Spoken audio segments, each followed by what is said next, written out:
At least 1 million bees are suspected to have died of poisoning in a wine-producing area of South Africa. Brendan Ashley Cooper told the BBC that an insecticide used by wine farmers, Fipronil, was thought to have killed the insects on his farm.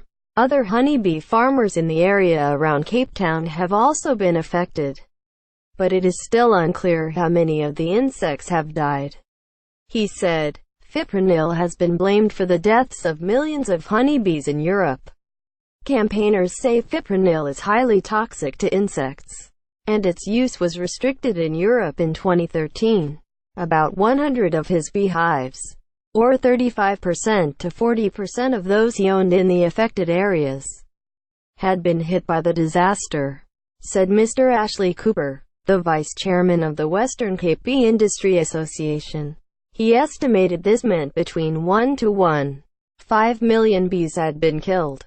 It is unclear how many bees there are in South Africa, but the deaths would not make much difference to their overall population.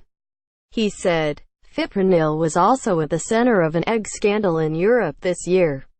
Millions of eggs were pulled from supermarket shelves in more than a dozen European countries, including the UK, after it was discovered that some had been contaminated with the insecticide.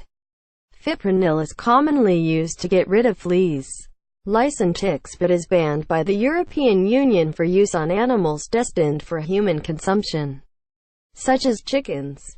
Fipronil had been used by wine farmers in the Cape Town area for a long time to control the ant population, but this was the first time the insecticide was suspected to have caused the deaths of bees. Mr. Ashley Cooper said, further tests were being done to confirm whether it was to blame, and both wine farmers and the government were working with bee farmers to tackle the problem. He added, both managed and wild bee hives in Cape Town's southern areas had been affected. Mr. Ashley Cooper said, a week ago we started getting calls that beekeepers were finding dead bees in front of their hives. He added, a large majority of hives have been affected. Mr. Ashley Cooper said, there would be a small impact on honey production, and some uncles and aunties will have to go without honey this Christmas. He said,